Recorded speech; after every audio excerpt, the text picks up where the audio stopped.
Nigeria will not progress until we separate unity from uniformity. United, we fall. Today, people are purchasing presidential nomination form for 40 million from PDP and 100 million from APC. And the rest of us are wondering, where the money they come from? Keep wondering. Is Nigeria in anybody's custody? Does the fact that we operate a uniform system of government unite us as a people? Your guess is as good as mine. This our turn to rule mentality is also an avenue for chop I chop. Here, people go into government as an avenue to enrich themselves. So forget all the rhetorics and promises. All na wash. These ones jostling for 2023 will not be different from the rest that have not been able to raise our power generating capacity above 5,000 megawatts since 1960, if the structure no change. Can't you even hear some of them say they won't continue from where Buhari stopped? Clownishness. Corruption is not our problem, I always say, but restructuring is. No country in the world operates a feeding bottle system of government where governors spend billions of public funds on private jet every week to gather at Abuja to share money and expect to make progress. No ingenuity. The United Kingdom of Great Britain, UK, comprises of 4 constituent countries, England, Scotland, Wales, as well as Northern Ireland, with all 4 countries represented at the Parliament in Westminster. Them know they gather for London to share federal allocation, and we expect to make progress.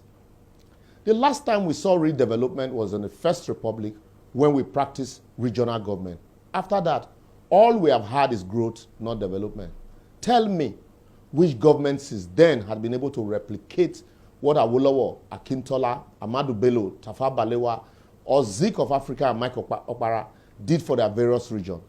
And we are still asking ourselves where we got it wrong. We are not ready. Today, rather than create jobs, we build churches. Rather than manufacture, we import. Rather than prevail on government to fund our university, we send our kids to school abroad. Because government business is nobody's business. And I beg, tell me again, what usually happens to nobody's business? Our forced unity has so heightened our distrust for one another that to derive benefit from any government initiative, because of quota system, you are asked your state of origin, local government area of origin, village of origin, religion, sex. No country, I repeat, no country develops this way. Open your eyes. This forced homogeneity is killing all of us. But things can change if only we take charge and restructure the country along regional lines and allow the regions autonomy. The center can deal with issues concerning military, currency, and other common issues. Remember, General Johnson Thomas Umunnakwe Aguiyi-Ironsi, JTU Aguiyi-Ironsi, was killed in a coup for running the affair of the country under a unitary administration. But today, we are happy running the same unitary system, cloaked in a borrowed garb of federal government. Yet, we expect to move forward. We deceive ourselves.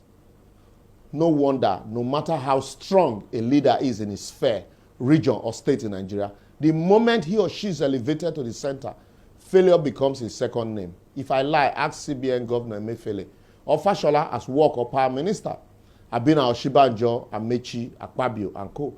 All of these people were regional lords. Not because they desire to fail, but because apart from the politicians' proclivity for thievery, you can't run a bogus and heterogeneous country like Nigeria as though it's homogeneous and expect to see progress. Kolewek. So if you like, vote Tinubu, Atiku, Peter Obi, El-Rufai, Sowore, Yaya Bello, Kingsley Moghalu as president. Without restructuring, they will still fail. Maybe not from top to bottom, if you know what I mean. Well, blessed are those who are not expectant, for they shall not be disappointed. I will therefore advocate that what we need urgently is a restructured, or if you like, unbundled Nigeria, where the likes of Peter Obi, Kingsley Moghalu, Soludo and co. can put their intellect to developing the Southeast without having to run to Abuja for handout.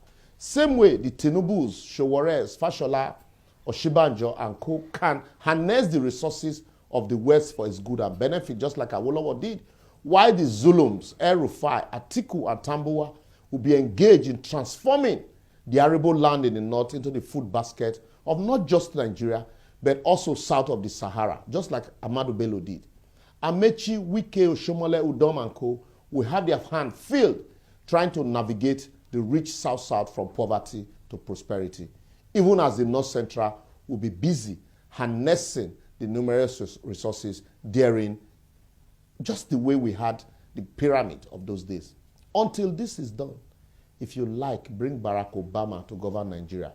Without restructuring, he will get plenty problem. That's not to excuse Buhari and Emefiele's top to bottom, though, if you get it.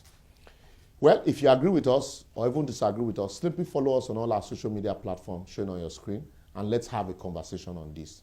It is obvious that our unity is dividing us, and only our division, restructuring or unbundling, can unite us. So when next the politician asks you for his vote, ask him if he will unbundle and restructure Nigeria. Think about it. See you next week.